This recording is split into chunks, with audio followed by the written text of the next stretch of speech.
All right, welcome back to Deadly Dissection.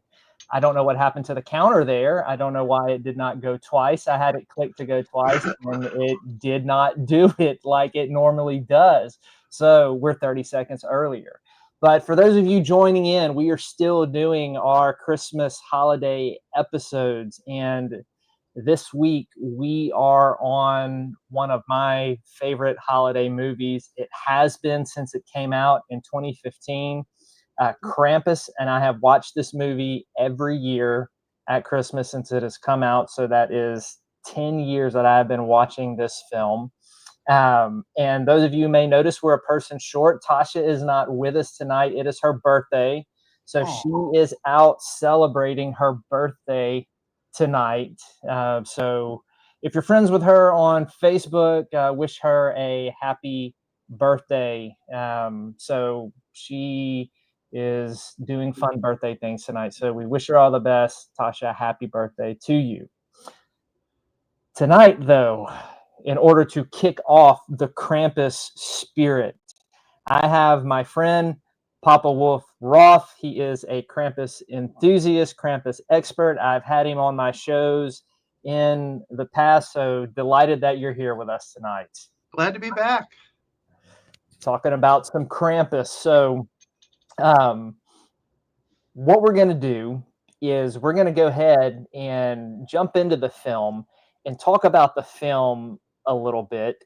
And Papa Woof is going to help us see what this film gets right about the Krampus lore and legend and where it went off into making up things just for movie theatrics, for storyline, for continuity, things like that. And then we're going to springboard into letting him take us deep into the Krampus lore. And I promise you tonight, you will learn things that you didn't know about the Krampus legend. So listen and listen closely because he is a wealth of knowledge.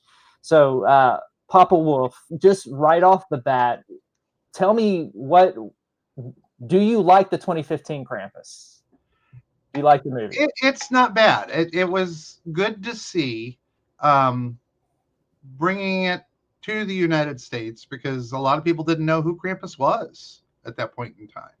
Yeah, I didn't know who Krampus was until I was like in college, and I heard about it and felt like I had been cheated. Yeah. never hearing this legend. So I know a lot of you watching, you have probably seen this movie before. Almost all horror fans have. It was great when it came out. We were excited about it. But it's about a boy who has a bad Christmas, and he ends up summoning Krampus, the Christmas demon. And I'm not going to go into the plot since a lot of you have seen it, and we're going to kind of save some of that for when Papa Wolf breaks it down for us. But the casting was great. They had Adam Scott as the dad, and then Toni Collette, who a lot of you know from Hereditary. She did a great job in this. She did a great job in Hereditary. So those are the two main characters. And then you also had David Koechner, who's been in a lot of things. He's really funny. I love what he brings to this film. So the movie gives us this Krampus lore and legend, brings it home to the United States. It's a very well done film. Since then, and even before then, we had a lot of. Have you seen some of the B Krampus movies like Krampus Unleashed? Oh, there's so many. Brother Krampus. Sister Krampus, Mother Krampus. Yeah. How are those on accuracy? They're not. Not at all. that figures. I mean, they play with it a bit. Krampus itself is probably the closest, but even it misses the mark on a few things. But okay, so jumping into the plot and kind of as we go along, I'll insert some of the themes that I found pretty cool in this movie. Um, how is the accuracy in this film with how Krampus is summoned? With Max, like, the family doesn't appreciate Christmas. Max is done. He kind of stops believing, tears up his letter to Santa Claus, and then tosses it. Well, it's that really doesn't kind of go along with the actual history of Krampus. For Krampus itself, Krampus is the companion of Saint Nicholas, which December 5th is the feast of December 6th is the feast of Saint Nicholas. December 5th is Krampus night. And in a lot of European countries, everything from Italy to Czechoslovakia to Poland to Austria, Germany, all over, you will have someone dressed as St. Nicholas, and you will have a group of furry horned beasts that go with him. And the actual lore of Krampus is he is the companion of St. Nicholas. St. Nicholas takes care of all the good little boys and girls. Krampus takes care of the bad ones by beating them with his bow and then stuffing them in his basket and taking them to hell. Okay, so he's not the shadow of Santa Claus like they play off of in the movie. That is actually a similar but different. It's actually called a Perkton. Okay. He is kind of the one that polices modern day Christmas. Okay. Similar looking beast with horns. He's just got a little bit longer of a time frame. He's actually around anywhere from Christmas to after New Year's. Okay. What you see Krampus portrayed in the movie is kind of more of a modern interpretation. Okay. So they kind of lump those two together then when they talk about it being the shadow side? Okay. Yeah, because Krampus is basically the ones that remind kids they need to be good, otherwise he will visit them. And he has been portrayed in everything from greeting cards dating back to the 1700s to a Christmas episode of the Venture Brothers. Now, can you find like pictures of those old Christmas cards online if you Google it? Like, have they still any of them been preserved? Oh, dozens and dozens and dozens. Okay. Yeah. So if people want to look that up, they can find them. Yeah, and there's both male and female Krampus. So the actual female Krampuses are actually portrayed very sexily, and she tends to take care of the older gentlemen who are misbehaving. Ah, I gotcha. But the movie itself, I mean, it does a pretty good job of laying the groundwork for what Krampus is, basically trying to remind people to be good at Christmas. Mm-hmm.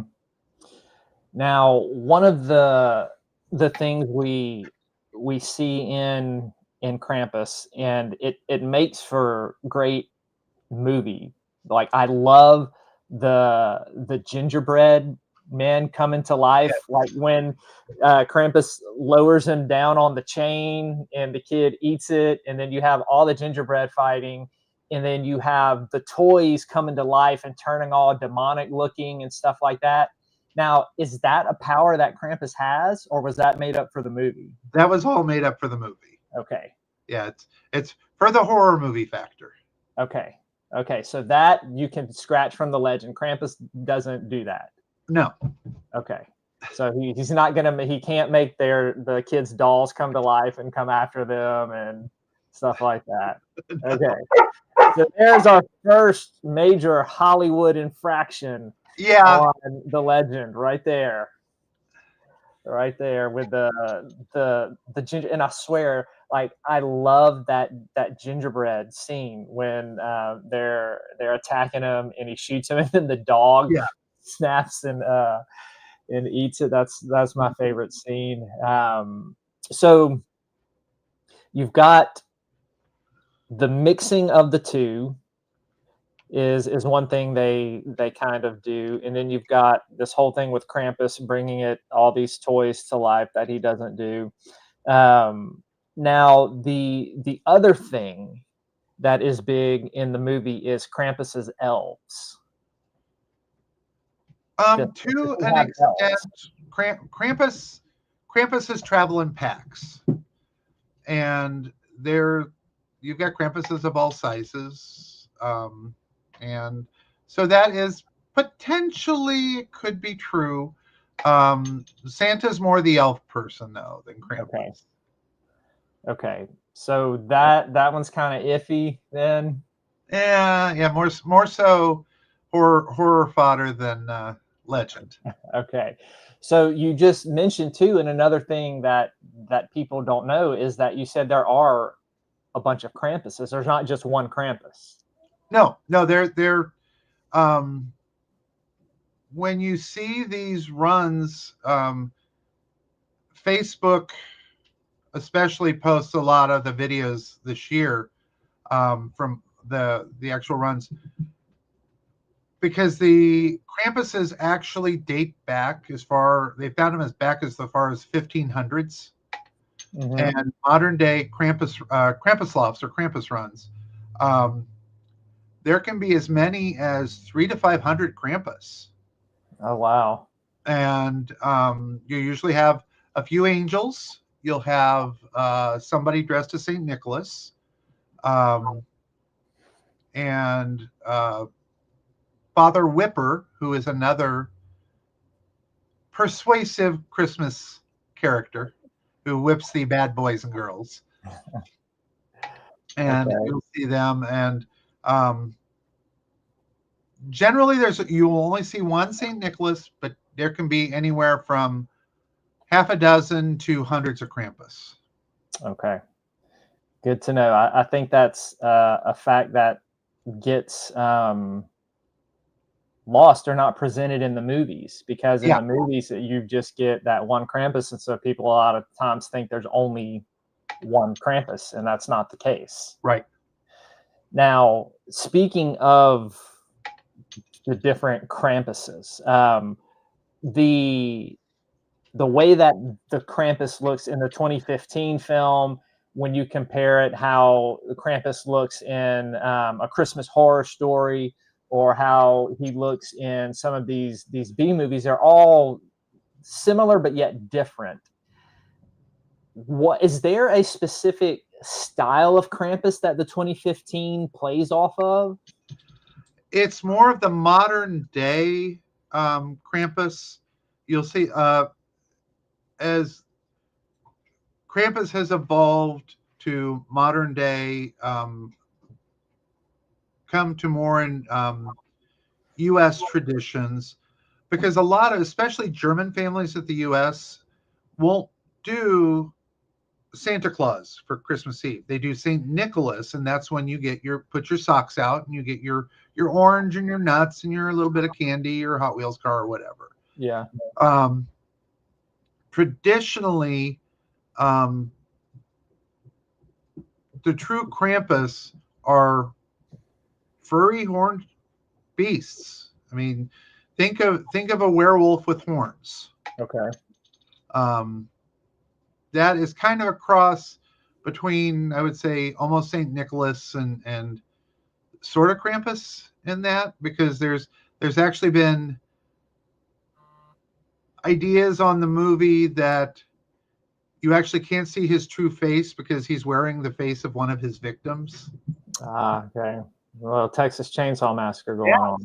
Exactly.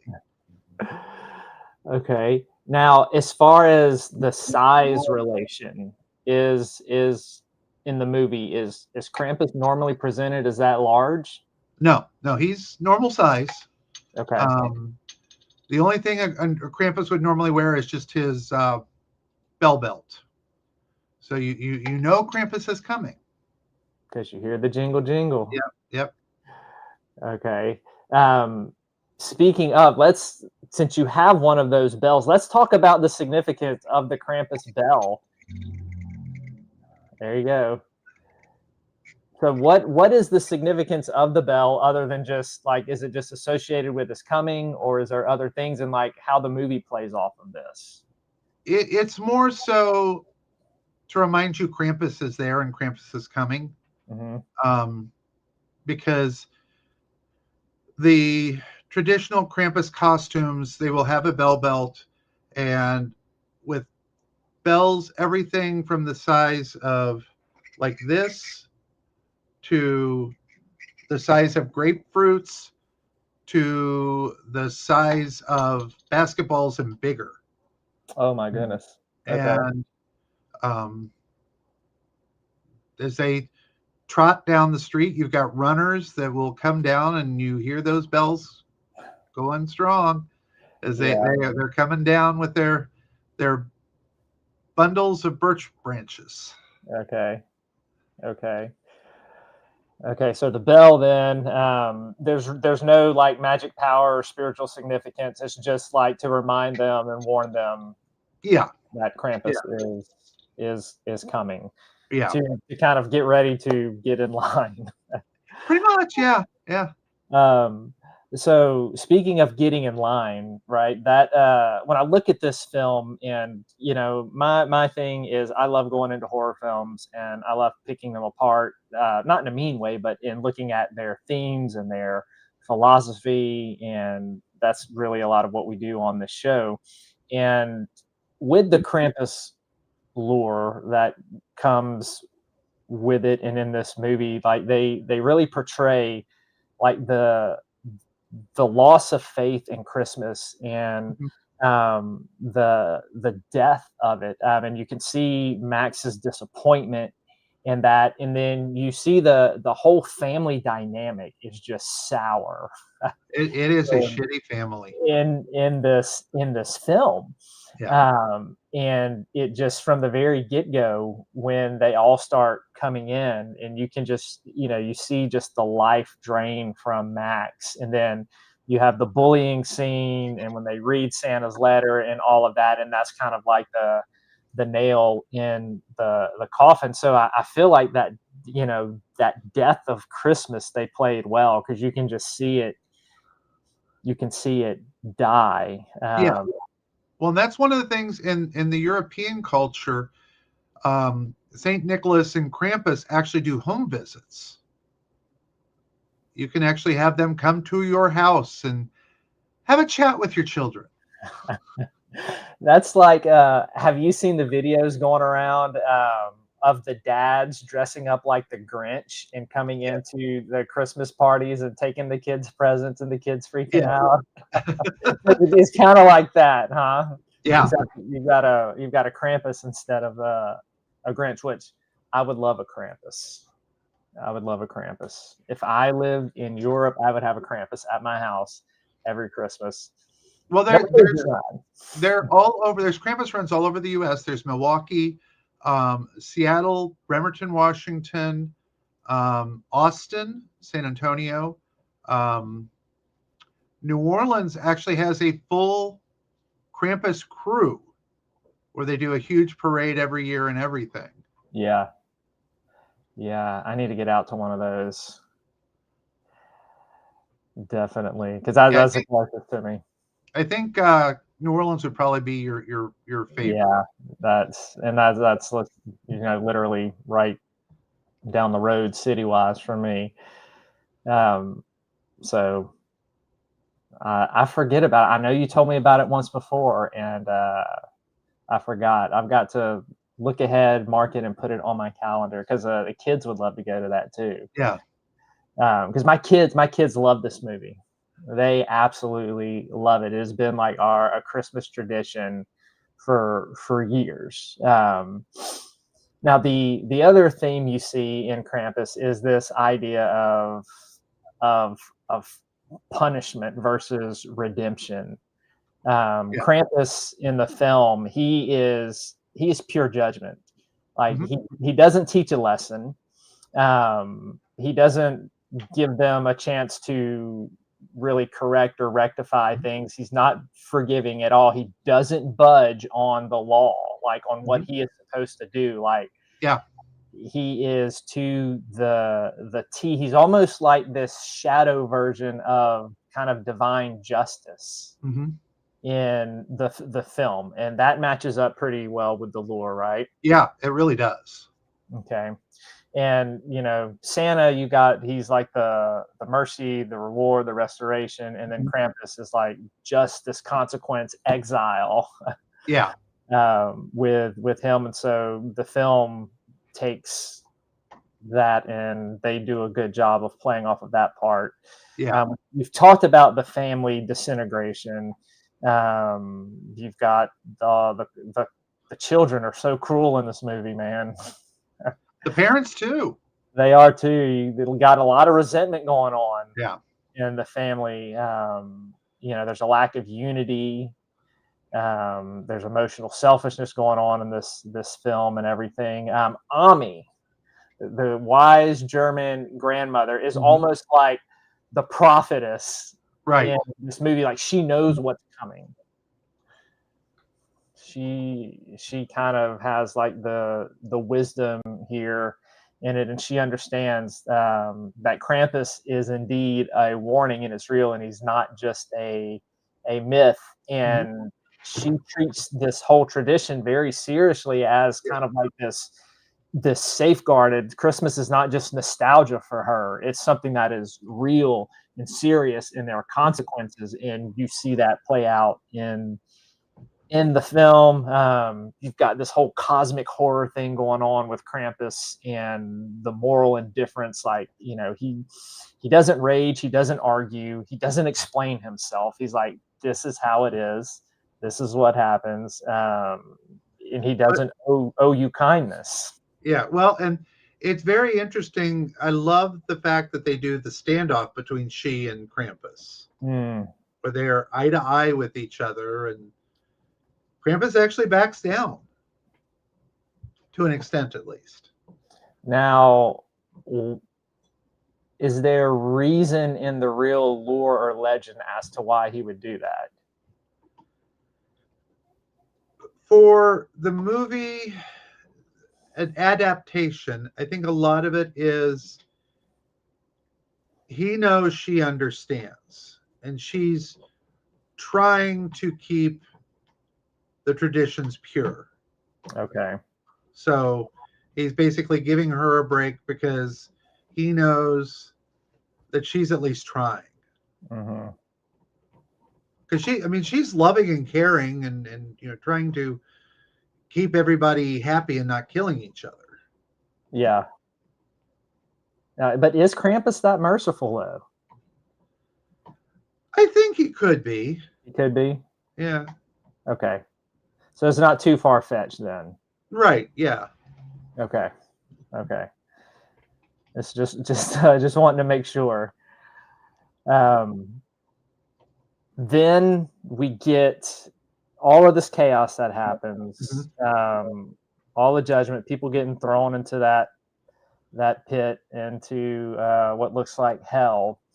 And then we have that ending of the snow globes, which left people not familiar with the Krampus lore scratching their heads, wondering what is this ending? So tell us about the snow globe ending. Well, there's lots of conspiracy theories about it. The creator has never confirmed or denied either. Basically, one of the theories is that the family ends up in the snow globe to relive the day over and over and over. Like a purgatory, except without any type of redemptive nature. Right. Okay. And the other side of that is kind of a reminder to them of what could happen, and he gives them a second chance. And you can kind of see that when he opens the last present, and it's the bell. The bell, yeah. Like Krampus was watching. Right. Giving you another chance. Don't screw this one up. Mhm. Because you see through the movie, people disappear, Yeah. and and I'm sure you know in this day and age we need more Krampus.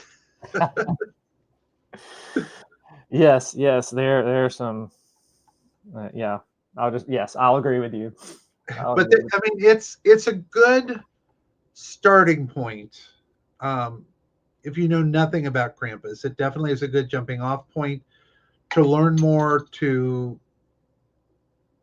pique that interest, to start Googling away. Okay. Now, kind of shifting gears and getting more into the the real Krampus Mhm. lore and everything.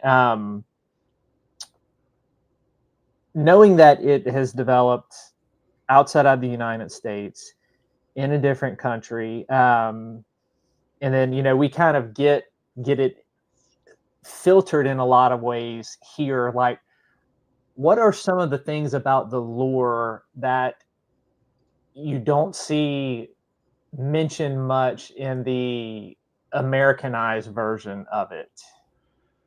Um, you don't see the traditional, basically Saint Nicholas and the Krampus. You Okay. see, for most areas in the United States, it's a parade, Okay. and just like Mardi Gras parades, the crew of Krampus in New Orleans, they do their big parade. Hmm. It's the same all over, and it's just one of those things where you really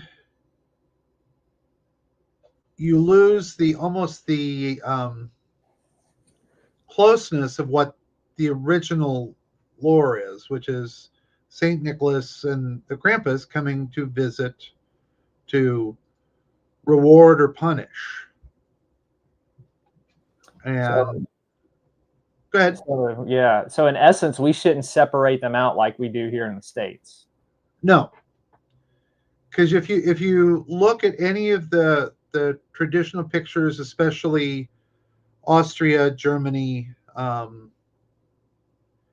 you'll see them doing their home visits, and they're walking down the road in these little villages.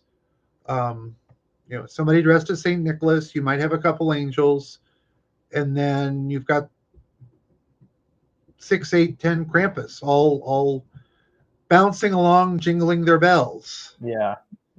Yeah. and it's there's the wild side of Krampus, and there's the more traditional side. The Krampus lofts, the Krampus runs, definitely keep a lot of the traditions alive, but I think more so you see the true traditions with like the home visits where they're Okay. actually coming in. You see the kids cowering in the corner when they see the Krampuses walk in, and usually St. Nicholas gives them candy. And you do have the kids that love Krampus. They'll come running up and hug Krampus. Um, the T-roll area of there is actually a wonderful little commercial where a Krampus is walking through the forest and finds a mitten, and he goes to the house of the little girl where the mitten is from, and comes in and pulls out the mitten, and the little girl sheepishly looks up and comes over and gets it and gives him a hug, and Yeah. then the families invite him in. But it's he plays the bad guy, but just with any true horror trope or anything like that, you always have to have the good versus evil, Yeah. and that's what this is. But Krampus per se isn't necessarily evil. He's just like He's the doing his job. the justice, Yeah, right? yeah, The lawkeeper. right. He Uh, he makes sure that those that are not doing what they're supposed to be doing, remember it, and if they do something too bad, they're going with him. Yeah. Yeah. Now, you talk about the early traditions versus kind of some of the more modern interpretations and expressions of those traditions. Yeah. When we go back in history in Germany and where all of this developed, what's the earliest mention of Krampus? Like, when did this tradition, as far as we know, start to develop? The most known history is the 1700s. 1700s. It started to really pick up in the 1800s. In fact, in Austria, the oldest Krampus group has been going since the late 1800s. Okay. And it's generation after generation after generation. And just like with their masks, they're carved birch. Mm-hmm. And many of the mask makers, it's passed down generation to generation. And Okay. they're all hand carved. A lot of them these days start with the chainsaw and finish with the chisel. Yeah.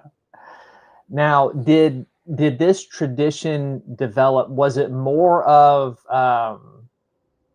kind of a cultural thing that parents started doing with their kids, or was this something that started with a like a religious bent, or did it start in the more pagan religions or New Age, or like where you understand what I'm asking? Like, Yeah, well, Saint Nicholas, of course, is Catholic, right? And the Catholic Church actually banned Krampus for years and years and years, and so did the Nazis. Oh, And it's one of those things where they saw them as more of a devil and demonic than the Punisher. okay. And I would say probably early 1900s, you really started to see the more modern interpretation that are doing the home visits. Okay. Okay. And the costumes were very, very simple at that point in time. They aren't as elaborate as they've become in the last 50, 60 years, maybe, I guess, that use the goat pelts and the yak pelts and the carved masks and everything else that you see Right. in many of the pictures today. Yeah, some of those costumes these days are just, man, they're amazing. They are something else. And it's one of those things. Each of the Krampus troops have their own unique personalities Mm-hmm. of how they work the crowds, how they attire themselves. Some are almost in leather garb versus the furry ones to kind of a cross between both. Okay. And that's the region they come from. That is kind of their tradition for how they interpret Krampus to look. Okay. I gotcha. So, when we look at it, because of Krampus's connection with Saint Nicholas, is it safe to say that, and because I want to go somewhere with this and make a point, is it safe to say that it was kind of developed in Catholicism and Christianity? Yes, because it's all based around the Feast of Saint Nicholas. Right. Okay. So there you have it. Krampus is a Christian celebration. We should be celebrating him. Yeah. I'm all for it. I'm all for it. That's the point I wanted to make, because I know a lot of Christians will say that it is demonic, and everything gets demonized. Yeah. All the time. And that's probably why. Is that why, because it was banned by the Catholic Church? Is that why when Christmas made it over to the States with Santa Claus and everything, is that why Krampus kind of got cut out of the Not so much is the fact the American Santa Claus was basically created by Coca-Cola. Right. I knew that. And that's Christmas ended up on December 25th versus Feast of St. Patrick's Day, which is December 6th. Right. So it kind of lumped two completely different holiday traditions together. And I just don't think that the Americans really understood, especially the early days, just as far as the true traditions of Krampus in America. Now, do you know? Because this is an interesting historical question. When you had German and European immigrants who moved over to the United States, who Krampus was a big deal, did they continue that tradition in the States? Do you have any clue? Some did a bit more so. They kept with the Feast of St. Nicholas, with putting the socks out the night before. Mm-hmm. I just don't think here in the U.S. we really had the skill set to create the Krampus like they do in Europe. Okay. I mean, you don't have the carvers, you don't have the workmen that actually know how to do the Krampus costumes, mm-hmm. and build their fur and build their because I mean all the bells are just absolutely amazingly made. I've got bells. My biggest bells are like that, and that's just not something I've ever seen in the U.S. Yeah. And it's one of those things where I think a lot of it was just lost just because they couldn't do it here. Okay. It's not like here in the U.S. you see yak running around. Yeah. Yeah. Yeah. So, because I know growing up as a kid, especially down here in the South in the Bible Belt, no clue who Krampus was. Right. No clue. I didn't find out about it, and I don't even remember how. But it wasn't until I was in college. I was, in my graduating college in my early 20s, the first time I ever heard it. I was like, well, I don't even know what that is. Like, and then in 2015, when I saw this movie coming out, I was like, oh my gosh, no way. They're making a Krampus film. This is amazing. Yeah. So I really feel like this film has done a lot to push Krampus and the lore really kind of into public eye and public consumption. It really has, and it's like I said before, it's kind of the foundation for people to learn and understand about Krampus. Jumping off the movie to find out what really is going on and how and what and everything else. Yeah. But the movie, I think it really, it's got some very good parts in it that at least glaze over the traditions. Yeah. And kind of open the door for people to want to find out more. Yes. Now, you know what I would love to see? Okay. Robert Eggers, right? He does these great historical movies. He did The Witch. He did Nosferatu. He's got Wolfman coming out. Robert Eggers, I want a Krampus movie. That'd be good.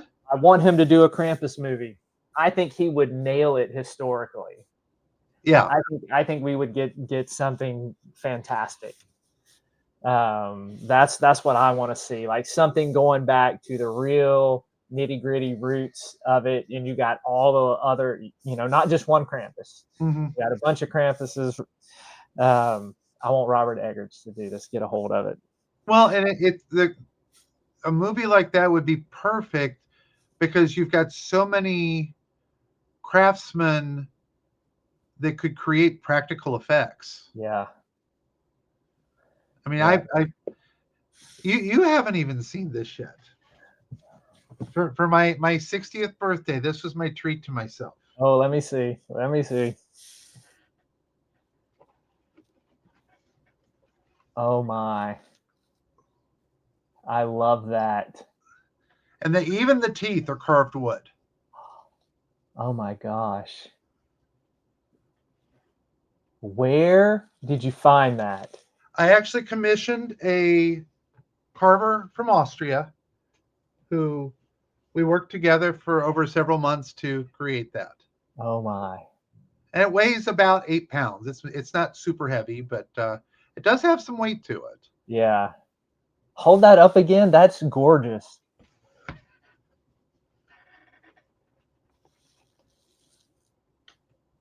Oh, I love it. I wanted something that was a cross between a werewolf and a Krampus. I love it. Golly, the detail. Yeah.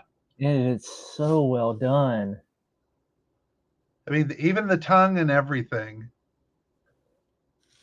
And how many months, he said? He actually finished it in about a month. Oh, wow. And he's one of the big carvers over there. And he will do 15, 20 masks a year. That's awesome. Penny. Oh, it's a tail.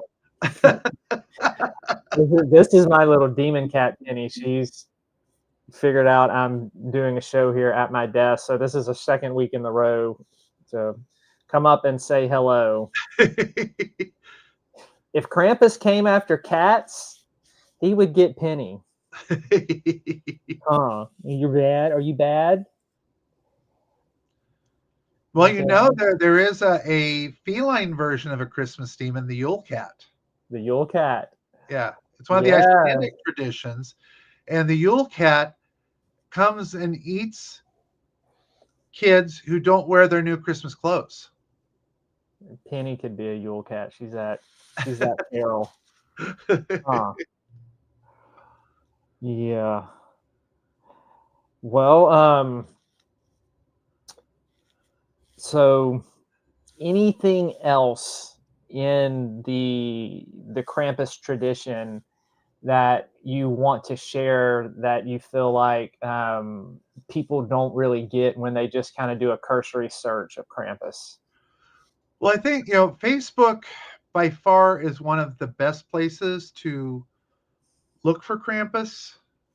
Okay. There's good information. Actually, National Geographic did a wonderful piece on Krampus about 10 years ago. Okay. That you can find online. There's some great videos about them on YouTube, but on Facebook, you can, and if you want to follow my Papa Woof Roth on Facebook, I've posted, especially this year, all of the various groups, their Krampus runs, their home visits, and everything, where you can really see, because you've got the Krampus that are runners, you've got the Krampus that are what they refer to as the fire devils, which are the ones that work with these huge, they almost look like barbells with cages on the end full of ashes or for embers, and they're shaking them and doing these huge rain of sparks and everything else. There's so many different little customs within inside the Krampus communities. And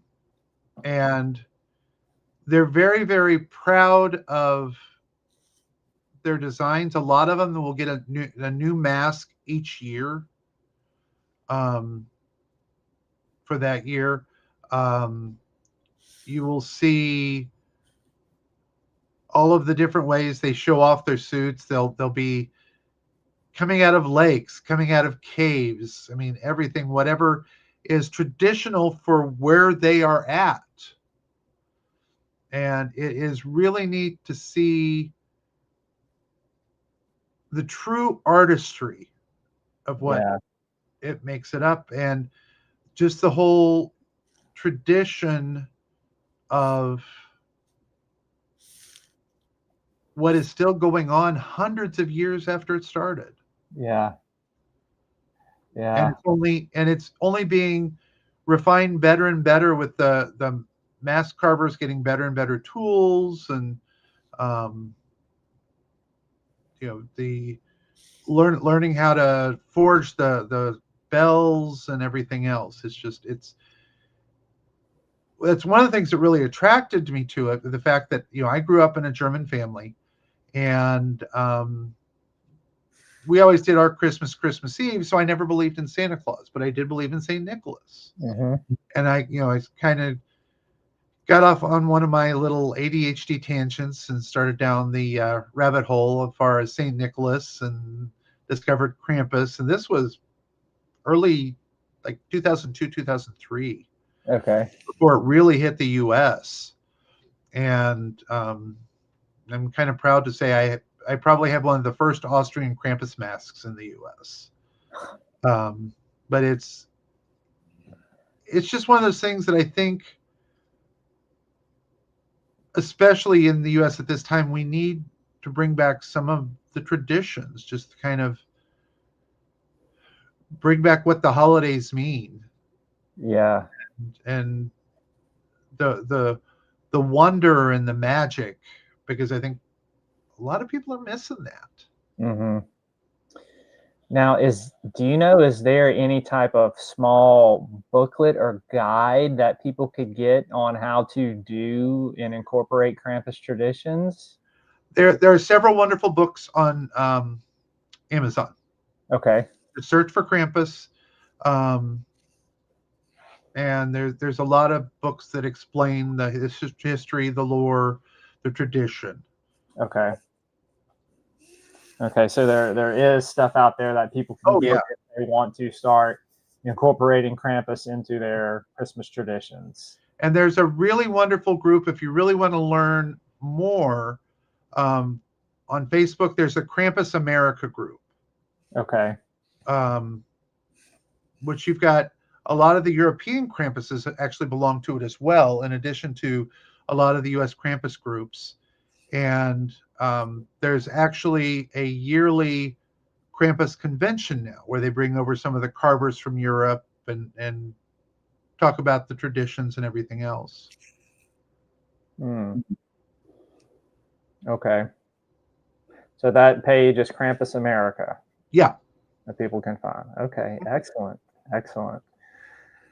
Well, look, man, this has been great. I love hearing you talk about this stuff.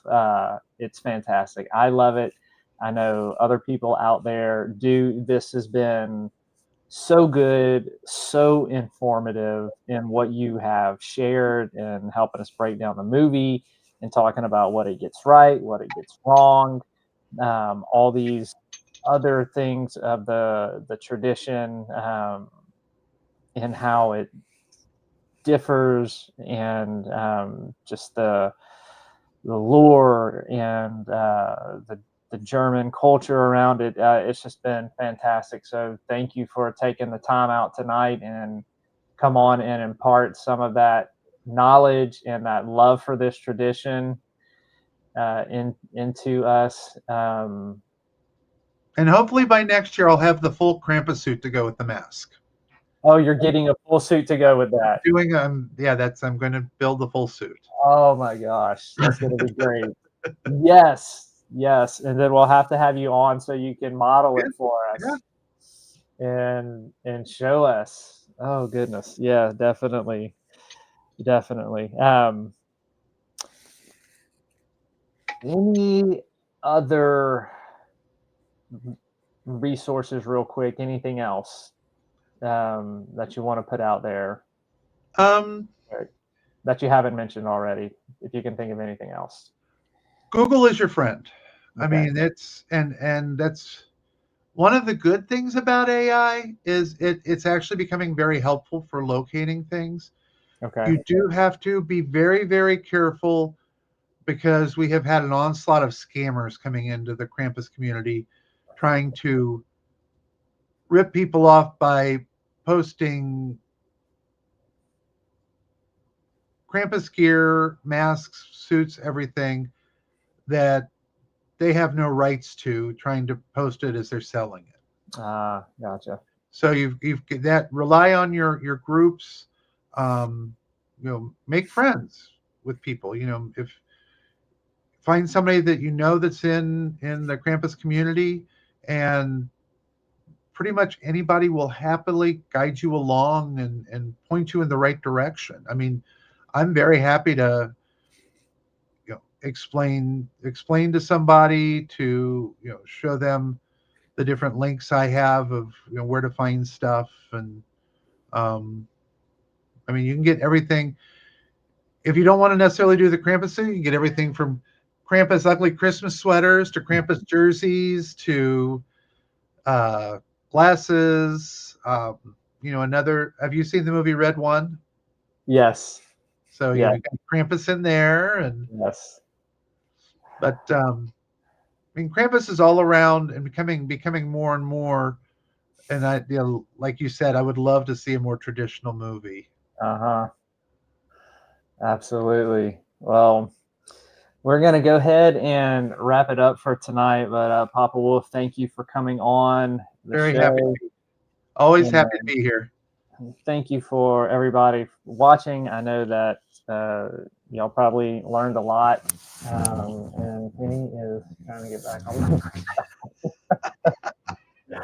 So thank you, everybody, for tuning in, and we will see you next week. We haven't figured out what movie we are going to be breaking down yet, but I will be announcing that as soon as Tasha and I talk and figure it out, and Penny is being my parrot right now. So have a good night, everybody, and thank you for watching. Thanks.